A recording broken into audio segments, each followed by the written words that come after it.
A Bíblia fala de um homem, de um jovem, um homem muito religioso, um homem observador da lei, um homem que tinha todas as qualidades que qualquer igreja queria ter também na sua igreja. Pessoas com essas mesmas qualidades que esse jovem tinha. E este homem religioso, ele teve o prazer, a oportunidade, a graça do Senhor de um dia estar frente a frente com o nosso Cristo. Ele esteve frente a frente, vendo Jesus, ouvindo Jesus. É exatamente isso que nós iremos falar. No livro de Mateus, capítulo 19, versículo 16, a palavra diz o seguinte: e eis que, aproximando-se dele, um jovem disse-lhe: bom mestre, que bem farei para conseguir eu a vida eterna? Isto é um erro gravíssimo. Talvez é o erro de muitos cristãos. Aquele homem, ele chega diante do Senhor e disse: bom mestre. Ele não via Deus como seu Deus, ele não via Jesus como seu Senhor, ele via Jesus como um bom mestre, um bom professor, um bom médico, um Deus bom. Ele não estava vendo Jesus como o Senhor da sua vida. Ele estava vendo o Senhor como apenas um bom mestre. Talvez essa é a visão de muitas pessoas para com Deus. Ah, mas eu creio em Deus. Deus é bom. Deus é maravilhoso. Deus é o meu professor. Deus é o médico dos médicos.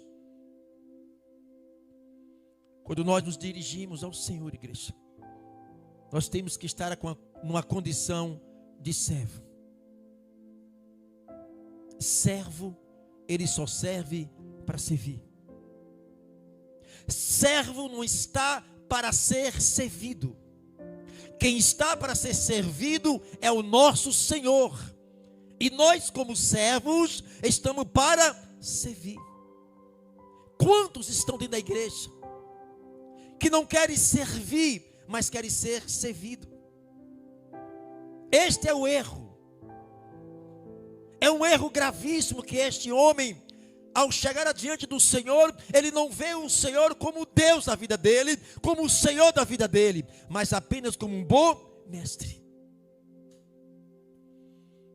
Eu não sei, amada igreja, qual é a visão de muitos que estão aqui em relação ao Senhor. Eu quero dizer nesta noite que o nosso Senhor é o nosso rei. Não há rei sem súditos. Não há súditos sem rei. Nós estamos aqui para servir o nosso Senhor. Muitas das vezes nós viemos à igreja para ouvir não aquilo que Deus tem para falar para nós, mas ouvir aquilo que agrada o nosso coração. A nossa função é servir o Senhor. Há muitos, amada igreja, que quando as coisas apertam, começam a murmurar, começam a se maldizer. As coisas apertam um pouco, já começam a abrir. O servo é para servir. Este homem, o erro dele foi se dirigir ao Senhor e ver o Senhor não como o Senhor, mas como apenas um bom mestre. A Bíblia diz que aquele que vem após mim, tome a sua cruz, negue a si mesmo e siga-me.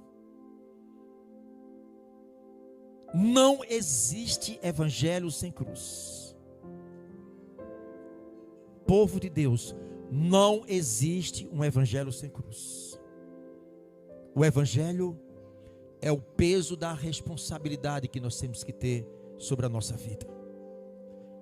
A responsabilidade de mostrar para este mundo lá fora que nós não somos mais uma velha criatura, mas somos uma nova criatura.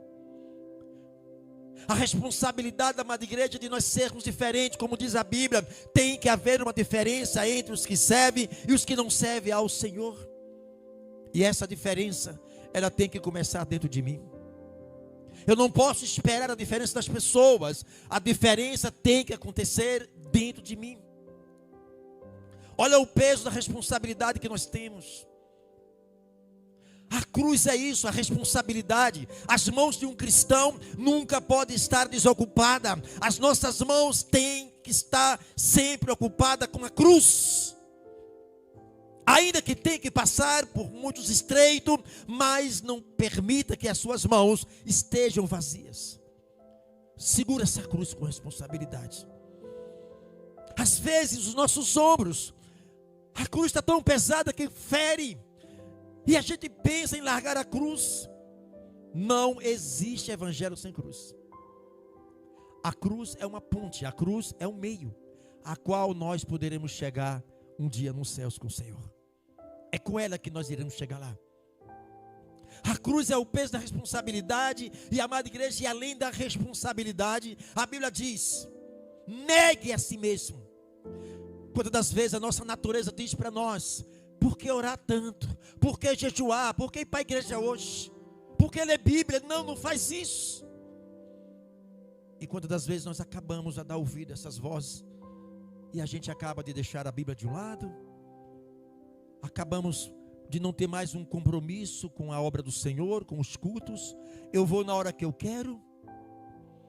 Eu sou um servo que eu não quero servir, eu quero ser servido. Eu vou a hora que eu quero, eu faço aquilo que eu quero. Eu leio a Bíblia quando eu quero, eu vou jejuar quando eu quero. E este evangelho é um evangelho sem cruz, porque não há uma renúncia. Negue a si mesmo. Siga-me. O caminho do evangelho é um caminho estreito. Não é tempo de igreja que vai nos salvar. Não é porque você é batizado, não, igreja. Não é porque você tem 10, 20, 50 anos de igreja que você vai ser salvo, não. É a tua fé a respeito da salvação. Este homem, ele teve a oportunidade de chegar diante do Senhor, reconheceu o Senhor como o Deus dele. Ele não reconheceu como Deus dele. O versículo 2, a palavra diz, ou o versículo 18, 17. E ele disse-lhe, Jesus disse para ele: por que me chamas de bom? Não há bom senão um só, que é Deus. Se queres, porém, entrar na vida eterna, guarda os mandamentos. Igreja, nós não viveremos mais do tempo da lei. Nós estamos no tempo da graça. Aquele homem, ele se achava porque era observador da lei. Ele achava porque obedecia às leis, mas não toda a lei. Obedecia a algumas leis, mas não todas.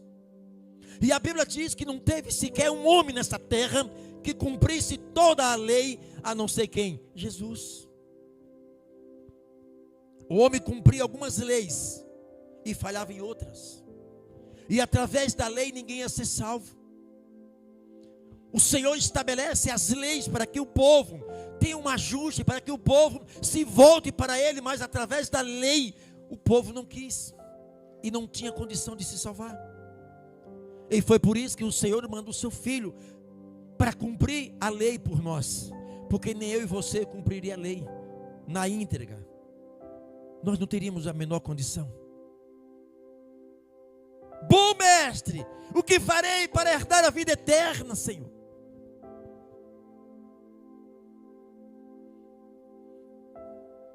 Guarda os mandamentos. Aí no versículo 18 diz assim: disse-lhe, quais? Olha que pergunta estrúxula, amada igreja. Que pergunta imbecil. Ele chega para Jesus: quais? Porque eu tenho guardado tudo, Jesus.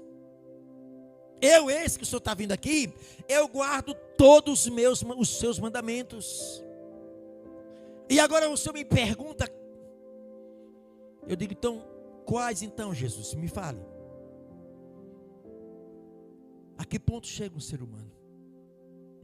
Quantas das vezes o nosso coração, amada igreja, como diz a Bíblia, que há caminhos para o homem que parece direito, mas o final é tortuoso. A gente acha que está fazendo tudo certinho. O nosso coração nos engana tanto. O nosso coração é capaz de nos enganar, amada igreja, de levar a nossa vida espiritual a um cansaço espiritual, a uma fadiga espiritual. E passamos a ter uma vida comum. E nós não somos crentes comuns. Nós temos que ser crentes diferentes. Quais, Senhor? E Jesus diz: não matarás, não cometerás adultério, não furtarás, não dirás falsos testemunhos. Honra teu pai e a tua mãe, e amarás o teu próximo como a ti mesmo.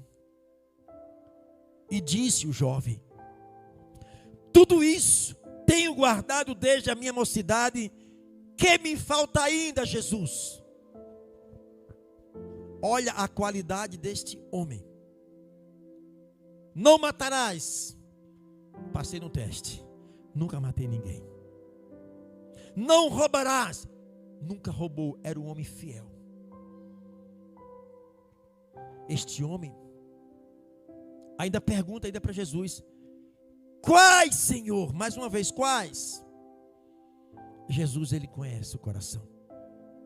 Jesus sabia o que estava no coração daquele homem.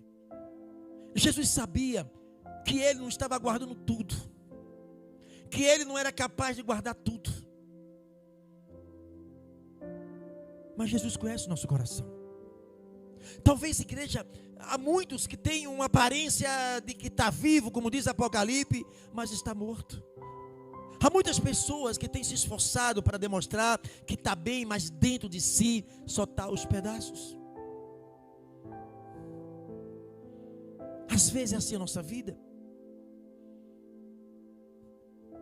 Eu tenho que me esforçar. Eu vou para a igreja, nunca mais fui para, mas eu tenho que ir, eu tenho que bater meu ponto lá.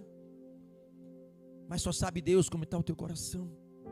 E tudo que nós precisamos, amada igreja, é colocar para fora isso diante do Senhor, dizer: Deus, olha como é que está a minha vida. Há um desmantelo na minha vida espiritual, há um desconcerto na minha vida espiritual. Eu não tenho mais compromisso com a tua palavra. Senhor, Senhor, como será bom, amada igreja, quando nós temos um coração aquebrantado diante do Senhor. Não, mas estou bem. Irmão, como é que você está, irmão? Não, eu estou bem. Essa semana alguém me pediu para ligar para algumas pessoas, até que já fez parte aqui da igreja, passando uma perrenga terrível. E aí, minha irmã, como é que você está? Está tudo bem por aí? Não, pastor, estou ótimo, estou bem. O que é que eu vou fazer mais? Acabou, parei ali. Então, se está bem, prossiga. Eu não vou ficar forçando a barra para que a pessoa diga que está ruim. Você está bem mesmo? Amém. Que Deus abençoe. Às vezes, igreja, nós estamos igual esse jovem rico, um homem religioso, um homem íntegro, um homem que estava diante do Senhor e que ele queria demonstrar que estava bem, mas o Senhor sabia que no coração dele não estava bem. Jesus, guarda os mandamentos. Eu já desde moço, desde criança, Senhor, eu nasci dentro da religião, eu cresci dentro da religião, estudei a religião, faço parte há tantos anos, eu conheço tudo, Jesus. Esse é o perigo de muitos cristãos, achar que nós conhecemos tudo. Quando eu olho para o nosso pastor Gerson, 89 anos, desde os 17 anos que o pastor Gerson se converteu ao evangelho, já leu a Bíblia mais de 70 vezes. Sabe o que ele diz? Como eu sou ignorante, eu não sei nada da Bíblia. Eu estou falando isso não é porque só Deus sabe, eu não sei nada da Bíblia. Porque a Bíblia é uma fonte inesgotável. Quanto mais você estuda, quanto mais você se aprofunda, você não tem fim amada igreja. Você entra dentro das revelações de Deus e não tem fim. É inesgotável este alimento para a nossa vida. E um homem que já leu mais de 70 vezes a Bíblia, ele diz: eu sou um ignorante, eu não sei de nada da Bíblia, eu preciso aprender mais. Pastor, se o senhor não sabe de nada, é um ignorante, imagine eu. Se o senhor é ignorante, que já leu a Bíblia 70 vezes, imagine eu. Eu não tenho mais nem o que falar, pastor Gesso. É por isso que a Bíblia diz: aquele que pensa que está em pé, cuide para que não caia. Não confie na sua capacidade, nas suas forças. Esse homem, ele estava ouvindo os ensinamentos do Senhor. E a Bíblia diz: quando ouvires a voz do seu teu Deus, não vos endureçais o vosso coração. Como Deus tem falado conosco, como Deus tem se manifestado nas coisas tão simples, e a gente não consegue entender e compreender, igreja. Como eu estava falando daquela árvore, daquela planta que está ali, secando, calor terrível, e água do lado. Apenas estava faltando alguém pegar água e molhar, para que ela ficasse viçosa, não era bonita, mas tem alguns galhos que estão secando. Eu disse: Senhor, a mesma coisa somos nós. Quando falta água, o alimento para nós, a gente vai morrendo espiritualmente. E talvez é assim, igreja. Por muitos não se alimentar da palavra, por muitos não estar orando, por muitos não ter prática da oração, em uma atividade na obra do Senhor, acabam muitos se esfriando. Quando você menos esperar, você está sem força de ler Bíblia, você não tem mais alegria de orar, você não tem mais vontade de estar na casa do Senhor. Isso é muito perigoso para a nossa vida espiritual. O maior preço quem pagou foi Jesus por nós. Este homem, amada igreja, a palavra diz no versículo 20: disse-lhe o jovem: tudo isso tenho guardado desde a minha mocidade, que me falta ainda? Disse-lhe Jesus: se queres ser perfeito, vai, vende tudo que tu tens, dá aos pobres, e terás um tesouro no céu, e vem e me segue. Era a única palavra que ele não queria ouvir, era essa. O homem era rico, o homem era próspero, dono de muitas propriedades. A riqueza é um dom de Deus. Ser rico não é pecado. Ser rico é um dom de Deus. O pecado é colocar o coração na riqueza. Eu já falei muito aqui. Tem histórias e tem registro de pessoas que mataram outra só porque pulou o muro, pulou a cerca para pegar uma fruta. O cara vai lá e mata. Entrou na minha propriedade, pegou manga, pô, tem que morrer. Você quer tocar no coração de um rico que faz do seu dinheiro o seu Deus? Toque no real dele, toque nos bens dele, para tu ver uma coisa. Ele mata e morre pelos bens que ele tem. Então, o pecado é colocar o coração na riqueza. Exatamente, o Senhor foi na ferida deste homem. Não era religioso, não era cumpridor das leis, mas lhe faltava algo, amada igreja. Jesus sabia que o coração dele não estava no Senhor, estava nas suas propriedades. Talvez o teu coração está no seu filho, talvez o teu coração está nos seus pertences, em alguma coisa que você coloca acima de Deus. Ali é o seu Deus. Jesus diz: vai, ei jovem, você não é religioso, nasceu dentro da religião, é observador da lei, guarda os mandamentos. Ei, vai e vende tudo que tu tens e divide com os pobres. Esta era a mensagem que ele não queria ouvir. Ele queria ouvir tudo de Jesus, mas quando Jesus tocou na ferida dele, este homem, ao invés de se arrepender, ao invés dele cair aos pés do Senhor e dizer: tá bom, Jesus, eu sou teu servo, eu estou aqui para te obedecer, Eu vou vender tudo que tenho e vou dar para os pobres. Não é que Deus quer que nós venhamos vender o que você tem para dar para Ele, porque Ele não é negociador, Ele não é trapaceiro. Nunca dê nada a Deus em troca, amada igreja. Não cometa esse erro. Não cometa esse pecado, achar que Deus é trapaceiro, negociador. Eu vou dar o meu carro, vou dar dinheiro para receber isso de Deus. Não é isso. Há muita gente que está sendo enganado, sendo levado, amada igreja. Deus não é trapaceiro. A única coisa que Deus quer de nós é obediência. Vendo o que você tem, divide com os pobres. Parei, Jesus. Eu queria ouvir tudo do Senhor, menos essa palavra. Mas como é que eu vou abrir mão daquilo que eu mais estou apegado? Eu trabalhei, eu suei. Eu não vou fazer isso, Senhor. Aquele homem começa a mudar o semblante, fica triste. Ao invés de estar alegre porque está na presença do Senhor, ele agora fica triste. Aquele homem baixa a cabeça e ele sai indignado. Quem sabe ele sai murmurando, triste. Você sabia que tem pessoas que vêm à igreja? Isso já aconteceu aqui na igreja. Ah, eu fui para a igreja e o pastor me deu indireta, não vou mais para ali. O pastor estava me dando indireta. Ai do pastor que usar uma mensagem para atingir o coração de alguém, para direcionar para alguém. Ai do pastor, vai pagar caro diante de Deus. Mas muitas das vezes, amada igreja, tem algo no coração que você não quer que alguém toque. Quem sabe?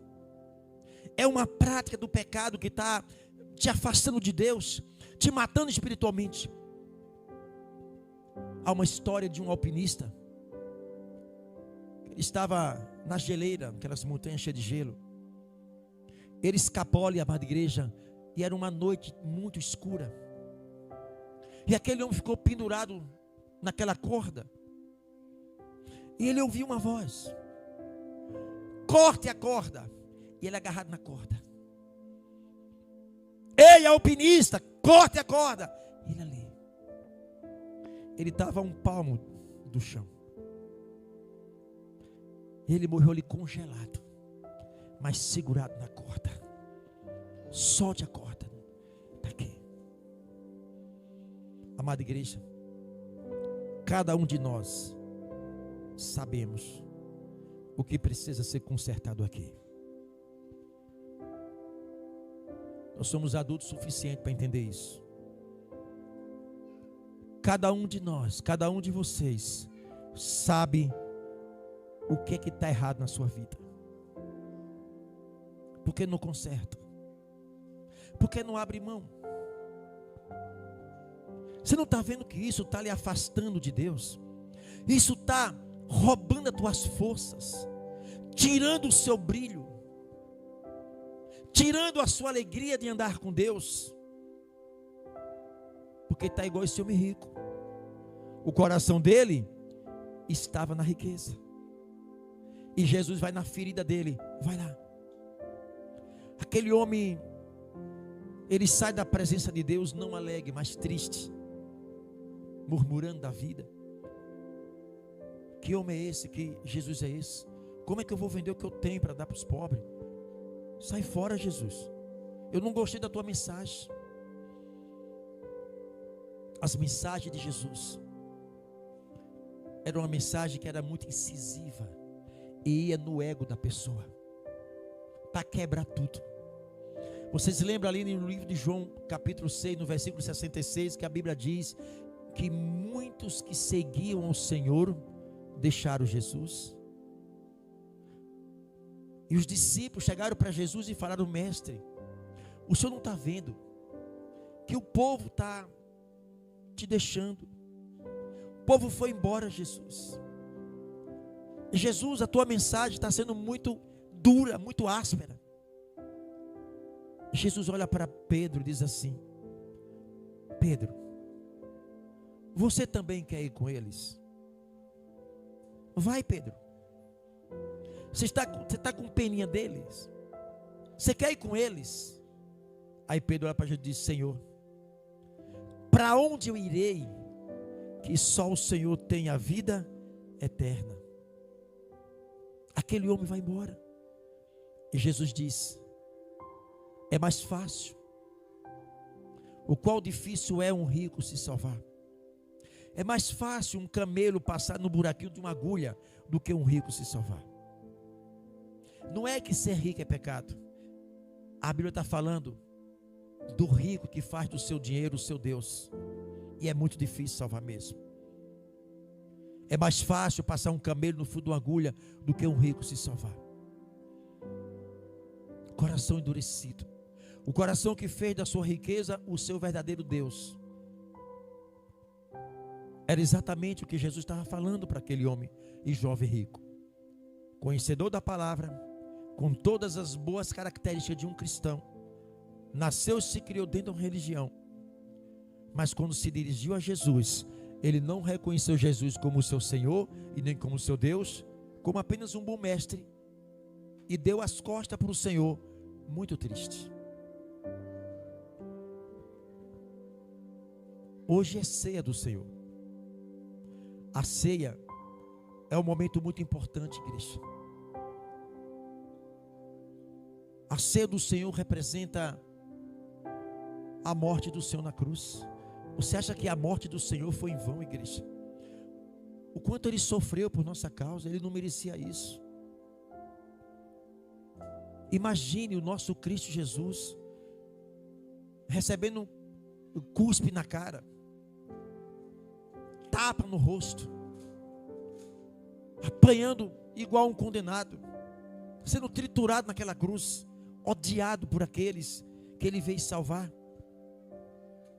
O tamanho do sofrimento que Jesus passou na cruz, amada igreja, por nossa causa, e nós não temos ainda a consciência. A ceia é para que a igreja ela pare, repense, memorize a importância e o quanto Jesus sofreu por nós. A ceia nos remete, amada igreja, a única esperança da igreja é a volta de Jesus. Há muitas pessoas que hoje estão se apressando para ir para o inferno. Por isso que Jesus tem pressa de salvar almas e salvar vidas. Eu estou salvo. Se você crê que está salvo, há muitas pessoas que precisam se salvar. Há muitos que, se tivesse a oportunidade que nós tivemos, talvez estaria à nossa frente. Talvez estava servindo o Senhor melhor do que nós. O que é que nos impede, amada igreja? O que é que impede a gente crescer espiritualmente? O que é que impede a gente servir esse Deus? Ou nós só queremos ser servidos? Quando fazemos algo na obra do Senhor, achamos que é para nós que temos que fazer. Nunca faça nada, amada igreja, em troca de benefícios com Deus, achando que Ele vai te abençoar, porque você está trabalhando para Ele. Deus, Ele pesa o nosso coração. Como é que está o nosso coração?